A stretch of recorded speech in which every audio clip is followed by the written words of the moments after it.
Right, so I think that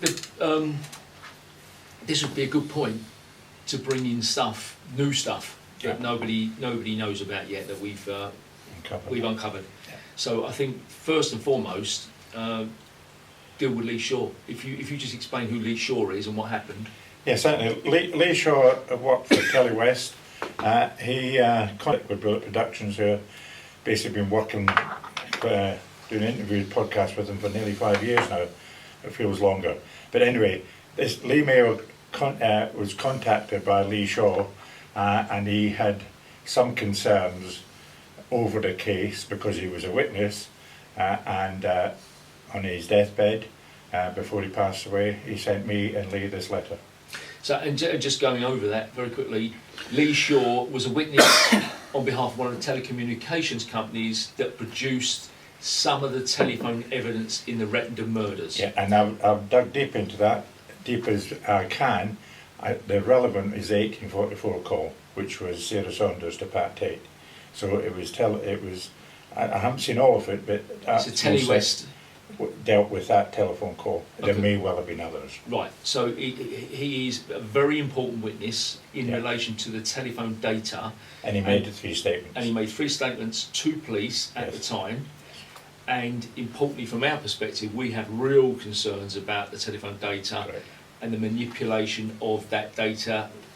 And the concern I have got is that even if we had access to the 124 case or the telephone evidence within the Essex account, it may well have been corrupted before it got there. Yeah. So when you listen to the statement, that could be the case. So interesting, and one of the many concerns we've got in this case. What we're saying, we think the evidence was made to fit the narrative. Yes, because if it was done once, then it could be done once, twice, 3, 4 times. And I think the other thing is to say, I know we're going off slightly off, is that we have been told that Darren Nichols was fed the telephone data to ensure, by Essex police officers who were coaching him, to ensure that his evidence fitted the narrative. So Lee Shaw has passed away, died of cancer.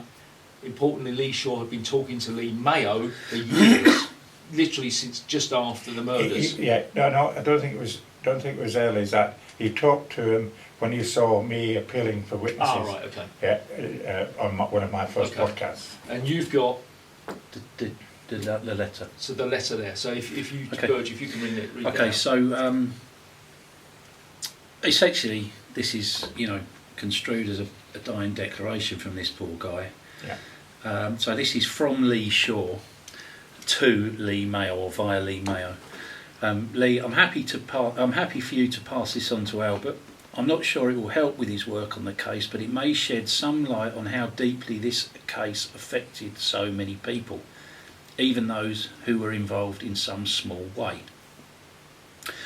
My name is Lee Shaw, and I'm currently battling cancer. I wanted to share my part in the Essex boys case while I still have the chance. I was just a young lad working at Telewest Communications on Eastern Avenue Southend-on-Sea at the time. I clearly remember the day the police came into the office. My manager approached me, introduced me to them, and told me to go into his office, where it was private, and give the police whatever they needed. I was put in a very vulnerable position that I should never have been in. And looking back, I'm sure my manager passed it on to me so that he didn't have to deal with it himself. I was told that there had been murders and the police needed phone logs, but also that the data needed to be edited. They said there could be 2 mass murderers walking the streets if they weren't convicted, which was a terrifying thought, especially in my own town. The old software used back then allowed data to be manually corrected. Then came the part that really scared me. The police told me they already knew my name and even mentioned my involvement in a series of car thefts and ringing. At that time, I was just a young lad.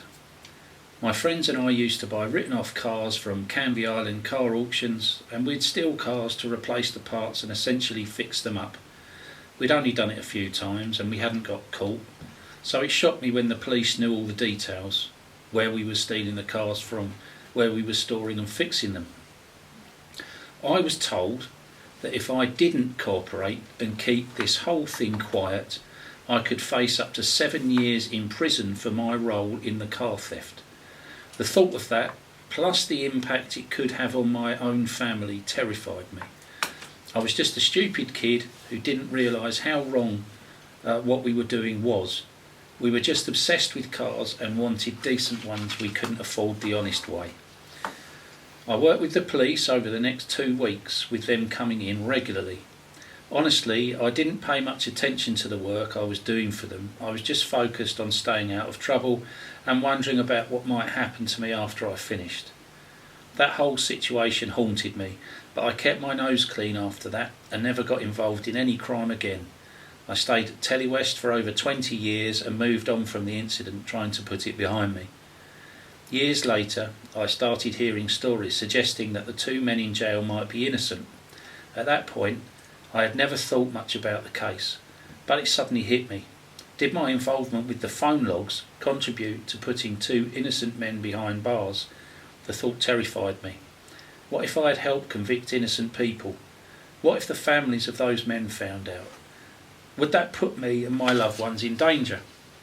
I never dared to talk about the case then or even now.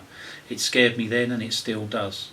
A couple of years ago, I saw my friend Lee Mayo doing an interview with Albert about the case. It caught my attention, and one evening, after a few drinks with some old friends, I told Lee that I had dealt with the Essex boys' phone logs at Telewest. I didn't say much more, except that something didn't feel right about the case, and asked him not to tell Albert.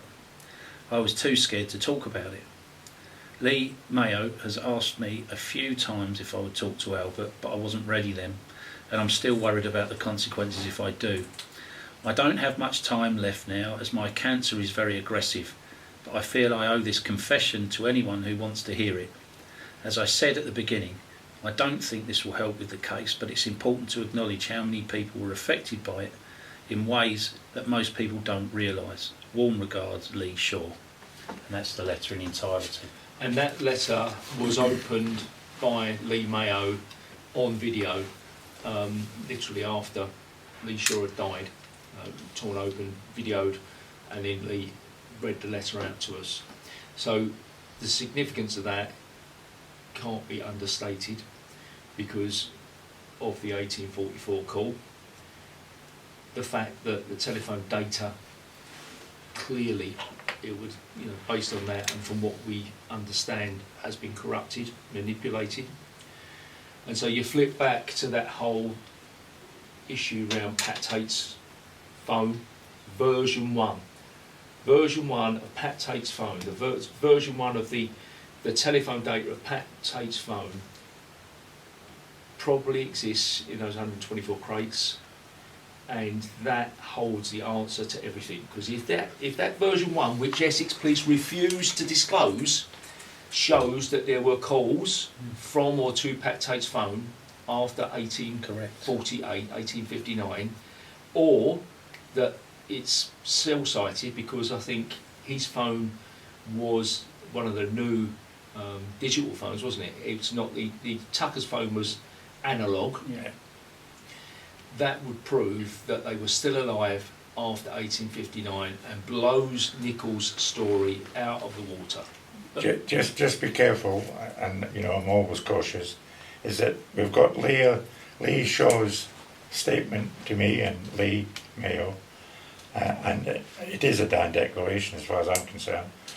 It may lack a signature, but we can prove the continuity of it, is that if there has been an editing of the data, it's going to be done, it's being done before it gets into the statement and to the police station. This is the point. So we might not find it within the 124 cases, and Telewest only dealt with landlines, if I remember rightly, but what I'm saying is, has the same principle applied to the mobile phone holders, witnesses? So that's what we're saying. If it's done once, it could be done twice, it could be done 3 times, 4 times. So the problem it's a can of worms. The problem you've got, in summary, is that this guy, who has ostensibly, yes, there's obviously some intelligence about him, He has not been in trouble, and he is scared out of his life by these two detectives, I'm assuming, who came to put him under duress to provide evidence that he states here they said to him needed to be edited. His words, not mine or yours or Dave's. Well, we've been saying it from day one that there's something not right. So it's not right. And he's there for, number one, that's incorrectly obtained evidence, number one, so it's inadmissible, right? Yeah? And number two, the nature of the individual concerned is such that he was so scared by what he was put under that he didn't want to talk about it until the poor fella's on his deathbed. Yeah. The pleasing thing though is with the CCRC, hopefully they'll do for me and us, three of us, and the relevant people that are listening to us, the right thing.